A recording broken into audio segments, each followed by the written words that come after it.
¿Qué tal, amigos? ¿Cómo están? Me da muchísimo gusto saludarlos. Soy Ricardo García Santander. Tenemos que hablar de un tema puntual y que indudablemente es vital tratarlo, analizarlo, escuchar distintas posturas. Nos referimos a esta propuesta de reformas constitucionales que se está discutiendo en el Congreso de la República, que realmente ha polarizado las opiniones, quienes son pro-reformistas, que están a favor de los cambios que se han propuesto y que se han presentado en el Congreso de la República, aquellos que rechazan absolutamente estas posturas y un grupo más moderado que intenta analizar, desmenuzar cada uno de los artículos, de las propuestas y tratar de dar comentarios críticos justamente que aporten a este cambio. Lo cierto es que el tema está totalmente estancado en el Congreso de la República, lo hemos visto en las últimas semanas con discusiones que no avanzan, con ausencia de diputados e indudablemente el tema reviste, insistimos, vital importancia para la realidad democrática guatemalteca. Ese es el tema que nos convoca esta noche en Desafíos. Aquí está el reportaje y luego los invitados.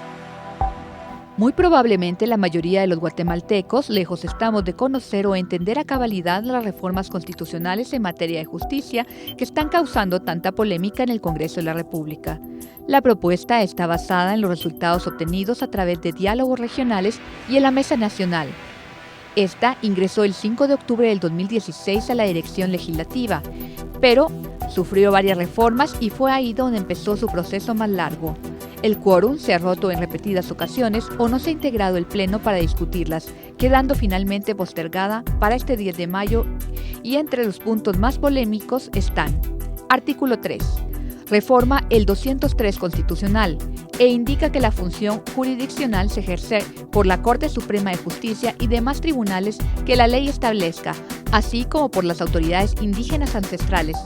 Las autoridades indígenas ancestrales ejercen funciones jurisdiccionales y entre los integrantes de su comunidad para asuntos relativos. Además, el artículo 7 reforma el 209 constitucional sobre el Consejo Nacional de Justicia, que tendrá entre sus funciones aprobar la lista de postulados a magistrados a la Corte Suprema de Justicia, que deberá presentarse al Congreso de la República, así como la lista de postulados a la Corte de Constitucionalidad. Artículo 9. Reforma el 214 constitucional. La presidencia de la Corte Suprema de Justicia durará un periodo de 3 años sin reelección. La persona que presida será escogida mediante sorteo que se efectúe entre los miembros que deseen optar a dicho cargo. Y finalmente, el artículo 16 de la reforma del artículo 269 sobre la integración de la Corte de Constitucionalidad, que se integrará con 9 magistrados titulares y 3 suplentes. Los magistrados de la Corte durarán 9 años sin derecho a reelección y se renovarán por tercios cada 3 años. Los ánimos se han caldeado en repetidas ocasiones y algunos analistas hablan de que el proceso incluso podría extenderse hasta finales de este año. Para Desafíos, Mónica Obando.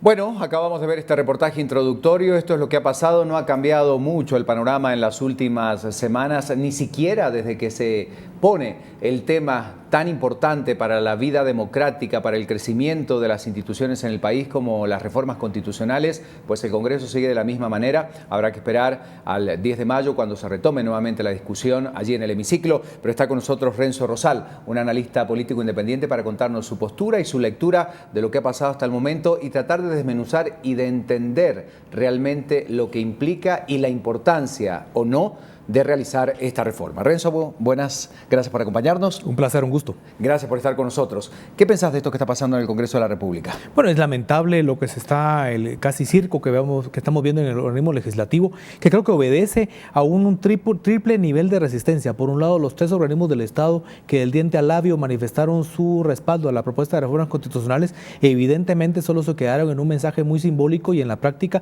con excepción de pronto del presidente del Congreso, que ha manifestado, aunque sea tímidamente, respaldo a la propuesta. Los otros 2 organismos han quedado alicaídos. Tal parece como que la propuesta la hicieron en otro gobierno, no en este.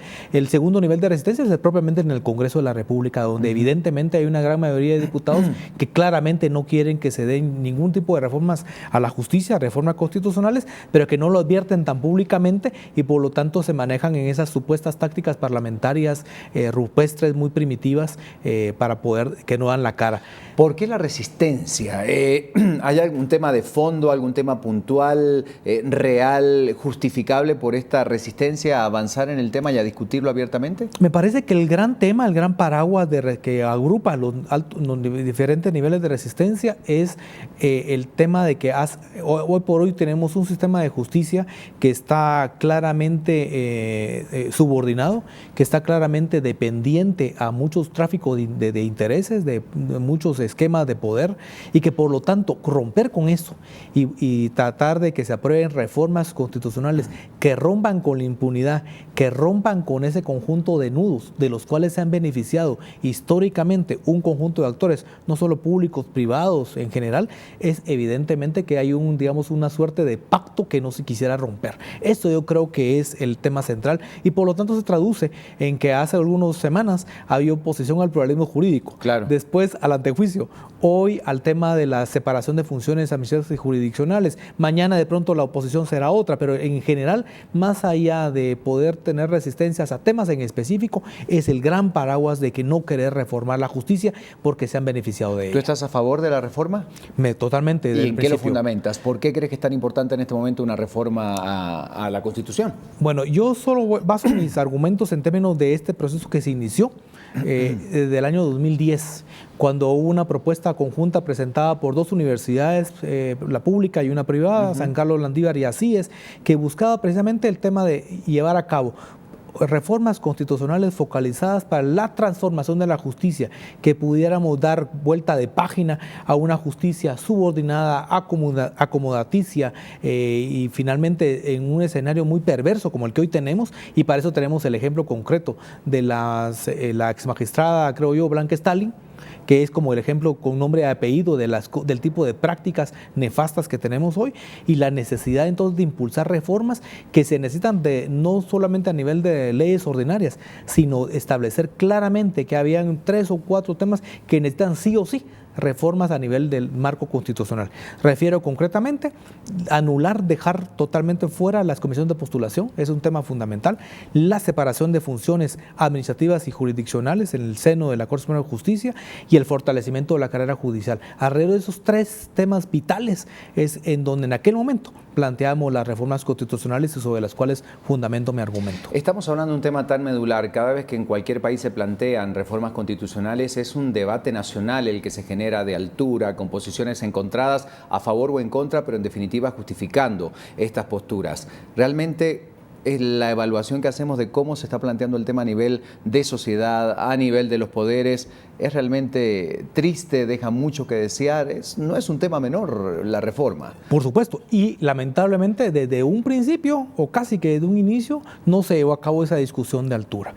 Es decir, caímos muy fácilmente, no solamente en el empantanamiento actual, sino fundamentalmente en enfrentar posiciones antagónicas sin que tengan el debido argumento técnico, jurídico, político, institucional que esto requiere. Y por lo tanto hemos caído hoy al exceso de comenzar a ver que el tema de las reformas constitucionales es de tal nivel de amenaza que si se aprobaran en el Congreso y si se aprobaran después en la consulta popular, podríamos caer en un escenario de Venezuela y todo esto. Eso ya es el extremo, digamos, claro, del manipuleo, el extremo de la carencia de argumentos que no se han tenido y que no se han esgrimido, y llevar a esto a un escenario fundamentalmente en donde se le busca darle realce al temor, a los miedos. La sociedad en general, independientemente de analistas o representantes de organizaciones, el ciudadano común, ¿sabe realmente lo que hay detrás o qué implicaría una reforma? ¿Está al tanto de los cambios que se proponen o no? No lo sabe. ¿O no le interesa o le da igual? Quizás le tiene poco interés, porque hoy por hoy estamos absortos en la cotidianidad, en tener ingresos para el día a día, para la violencia. Esos son los temas de la cotidianidad y de la súper corto plazo. Por lo tanto, las reformas históricamente en Guatemala y en otros países, pero particularmente en Centroamérica, han estado muy distantes de la ciudadanía. La ciudadanía está en su propia lógica y las reformas terminan siendo, como bien planteabas, una discusión de élites, pero lamentablemente una discusión que en el caso guatemalteco actual se ha perdido y hemos caído realmente en un circo, en una cosa muy rupestre, muy simplista, que agota las posibilidades. Y al final de cuentas, el gran riesgo es que se está jugando acá con fuego, porque el tema central no solamente no improbar las reformas constitucionales, sino es que no hayan reformas para los procesos de elección que tenemos a la vuelta de la esquina, del nuevo Procurador de Derechos Humanos, de la Fiscal General, cuya elección será cabalmente en un año, y la elección de Cortes, que se quiere que se sigan siendo bajo los patrones tradicionales. Bueno, ¿se puede esto entender como un revés en el caso de no prosperar, de no aprobarse a la CICIG, al Ministerio Público?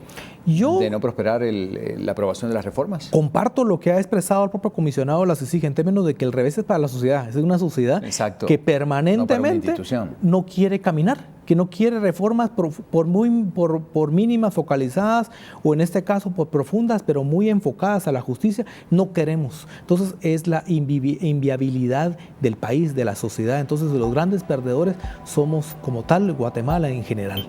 Gracias, Renzo. Siempre con un análisis muy claro. Renzo Rosal, analista político independiente. Hacemos una pausa y tenemos más posturas al regresar en Desafíos.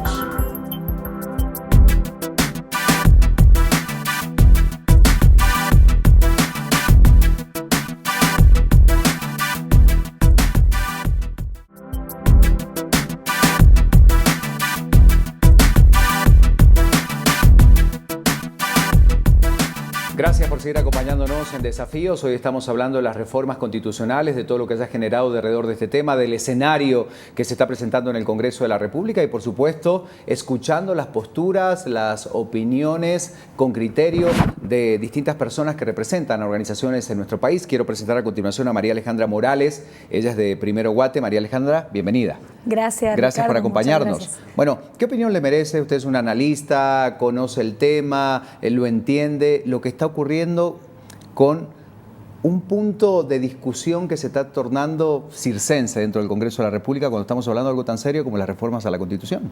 Por supuesto, yo creo que aquí en este sentido valdría la pena, Ricardo, también evaluar un poco cómo se han ido desarrollando las reformas a la Constitución desde el año pasado. Es decir, este ha sido un proceso que ha cumplido con determinadas fases, empezando por la presentación formal del documento de reformas, pasando por las mesas de diálogo y entregando un documento actualizado al Congreso de la República, que es en donde hemos tenido estancadas las reformas constitucionales desde hace mucho tiempo, particularmente, diría yo, por algunos temas polémicos que han surgido.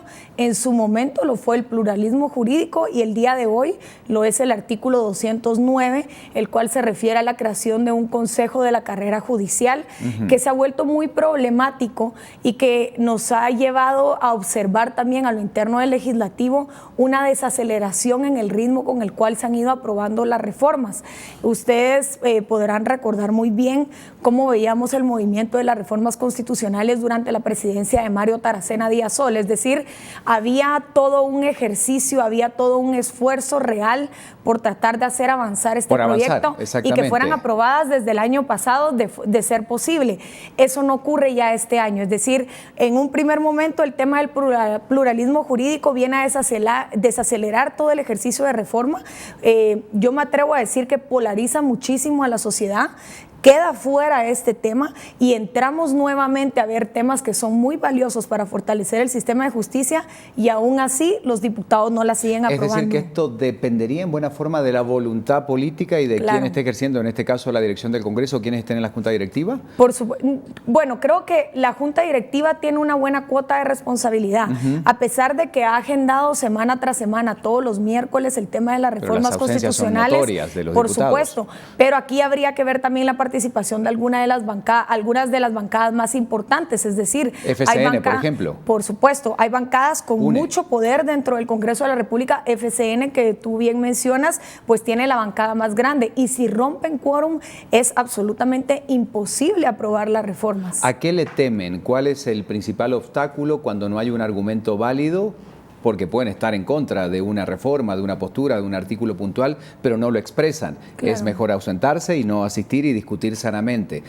¿Qué hay detrás de todo esto? Yo creo que el gran temor es entrar a un nuevo sistema. El gran temor verdaderamente es reformar el sistema pasar del status quo con el cual en realidad el político tradicional se siente muy seguro, se siente muy a gusto, en el cual el sistema de justicia fácilmente se puede manipular, no es imparcial, los estamos sacando de su zona de confort y yo creo que eso es lo que no quieren los diputados. El diputado del día de hoy, el político tradicional del día de hoy, no se quiere dar un tiro en el pie, no se quiere dar un balazo en el pie y decir voy a ser yo el responsable de aprobar las reformas que en algún momento me puedan perjudicar por las acciones que tomé como funcionario público. ¿Y los grupos sociales que se oponen? Que hay tantos que están lanzando mensajes de que esto se transformaría en una futura Venezuela, claro, y muchos otros sectores que representan, digo, algunos sectores de la sociedad y que se oponen rotundamente a las reformas constitucionales. Creo que hay que dejar algo muy claro cuando se habla de reformas constitucionales. Las reformas constitucionales,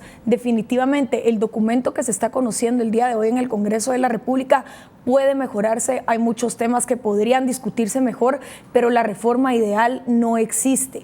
Y yo no veo en el documento que se discute hoy en día ningún tema que nos lleve ni siquiera cerca de convertirnos en Venezuela. Es decir, los sucesos históricos, lo que ocurrió en Venezuela, en la historia que lleva Venezuela es muy distinta de la historia guatemalteca. Es cierto, hemos atravesado una crisis, pero reformar la Constitución, desde mi punto de vista, es el único proyecto en este momento que se ha presentado como un proyecto de nación que verdaderamente pretende reformar profundamente el Estado, con sus debilidades, que hay que hacerlo notar, y yo creería que una de las debilidades más evidentes al día de hoy es el artículo 209, en el cual debe considerarse o debe discutirse mejor qué tanto poder se le va a otorgar al Consejo de la Carrera Judicial, a manera que no debilite a la Corte Suprema de Justicia también.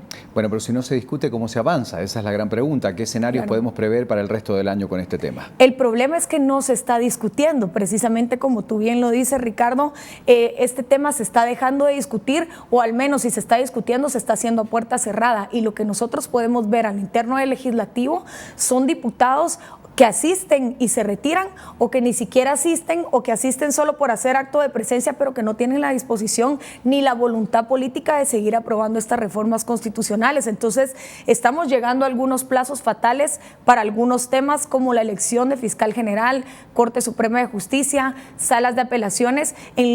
Todos estos funcionarios serán electos el próximo año. Si las reformas no están aprobadas en un tiempo prudente durante 2017, no van a ser aplicables a esta elección y vamos a seguir pues manteniendo ese modelo tan nefasto que ha resultado ser las comisiones de postulación. En esta estrategia, si es que hay una estrategia, que imaginamos que sí, dentro del Congreso de la República, de las bancadas políticas, ¿hay algo relacionado directamente con la CICIG, con el Ministerio Público, que están impulsando parte de este paquete de reformas? Sí, por supuesto, tiene todo que ver, creo yo, porque en un primer momento todo este ejercicio de reformar el sector justicia desde la Constitución Política de la República es una iniciativa de CICIG y Ministerio Público. El documento inicial es trabajado por ambas instituciones y es presentado formalmente, porque es quienes en realidad tienen la calidad, por el Ejecutivo, el Legislativo y el Judicial, pero han venido acompañando todo el ejercicio. En las mesas de diálogo estuvieron presentes todo el tiempo y al día de hoy, pues este es un bebé que ellos han trabajado durante mucho tiempo y que creo que lo quieren cuidar, y considero que tienen mucho interés en que avance dentro del legislativo. Por último, María Alejandra, ¿el resto de la sociedad qué rol juega? No la sociedad organizada en algunos grupos o en algunos sectores que tienen muy definida su postura frente a las reformas. La sociedad en general, que quizás está muy poco participativa o anuente a comentar, por desconocimiento muchas veces, ¿no? Pero ¿qué rol debería jugar y cómo la ves ahora? El rol que debería estar jugando la sociedad en este momento es el rol de tratarse de informar más acerca de lo que vamos a ir a votar en la consulta popular. Y creo que el rol que no debería de estar jugando la sociedad es el de tratar de, la sociedad civil, sobre todo tratar de polarizarnos como sociedad.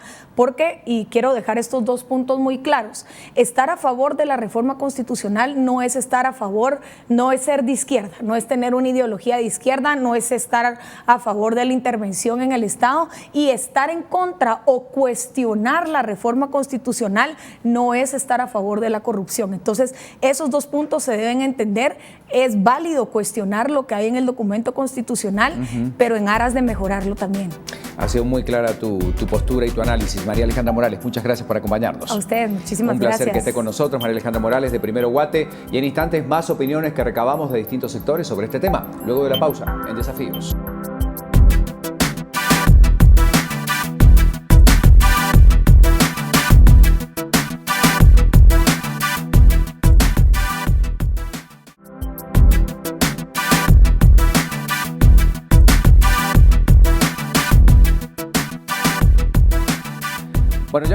La postura de dos analistas que nos acompañaron, pero en este bloque, el último bloque de desafíos, donde estamos hablando de reformas constitucionales, vamos a conocer la postura de algunos diputados, lo que ha ocurrido justamente con la opinión de quienes representan quizás a los sectores más polarizados a la hora de hablar de reformas. Veamos lo siguiente. Estoy en contra, no solo por la forma en que lo están impulsando, sino porque quieren no fortalecer el sector justicia, que se hacen leyes ordinarias, sino que quieren enquistar a miembros en el sector justicia que puedan controlar. Quieren hacer un Consejo Nacional de Justicia, que será el Consejo Supranacional de Justicia, inamovible. Y esto traería como consecuencia la venezualización de Guatemala. Con ese poder, ya desde las Cortes que comenzaron a usarlo, porque muchos de los diputados tenemos antejuicio. La Constitución está siendo atacada por una reforma que está mal hecha, mal planteada y que va a empeorar la justicia en lugar de arreglarla. Especialmente por el tema del Consejo Nacional de Justicia y la mentira que es que quitaron el derecho indígena y lo único que hicieron fue correrlo al artículo 22 de los 25 artículos de reforma que estamos conociendo. La reforma no solo es una torre de Babel de más de 40 enmiendas y 25 artículos propuestos, sino que crea un Consejo Nacional de Justicia que se vuelve una dictadura y que permite el ingreso de fuerzas políticas externas a la justicia, que no son jueces ni abogados, a escoger jueces y abogados y a sacar abogados de la Corte Suprema de Justicia. Eso no es mejorar la justicia, guatemaltecos, eso es empeorarla. No tenemos por qué aceptar una reforma constitucional planteada de manera ilegal e inconstitucional por el Ministerio Público, la CICIG y el Procurador de los Derechos Humanos, violando lo que dice la Constitución para reformar la Constitución. Debemos luchar porque haya una justicia independiente y el único tema válido era dividir la administración del dinero de la Corte de la judicatura de los casos, o sea, que los jueces solo se dediquen a juzgar y que sea un ente administrativo independiente el que administra el dinero. Ese es el único tema que debimos habernos centrado, pero lo volvimos 25 artículos, donde se quiere tocar derecho racista paralelo, la Corte de Constitucionalidad, el Ministerio Público y las Cortes de Justicia. Señores, eso no es mejorar la justicia, eso es empeorarla. Muchos brillantes abogados, intelectuales, le han explicado ya a usted acerca de la inconveniencia, de las ilegalidades, incluidas en las pretendidas reformas a la Constitución Política de la República. El día de hoy quiero tocarle un tema distinto. Quiero llamar su atención en el sentido de que usted tiene que analizar quién concibió esas reformas a la Constitución. La concibieron las mismas personas que violaron la firma de la paz, las mismas personas que crearon la ley de comisiones de postulación, los mismos que al tratar de adueñarse de la plaza arruinaron ese movimiento. Un proceso de reformas a la Constitución, nuestro más importante pacto social, es de muchísima importancia y todos los guatemaltecos tenemos la obligación de preocuparnos por ella, conocerlas, informarnos y ejercer el derecho a expresarnos acerca de ellas con total libertad. Ni el apoyar la reforma o el estar en contra de ella debe ser motivo de etiquetar o descalificar a nadie. Este debe ser un debate respetuoso y constructivo. 2. No tengo duda que los guatemaltecos queremos una mejor justicia, pronta y cumplida, con una independencia real y un sistema fortalecido que permita la elección de magistrados y jueces probos y calificados. Un país de Estado de Derecho y con certeza jurídica. Estos fueron los objetivos que se plantearon inicialmente para proponer la iniciativa de reformas constitucionales. Hay reformas que son urgentes y necesarias, que vamos a apoyar y en las que en su gran mayoría hay un importante consenso social para su aprobación. 3.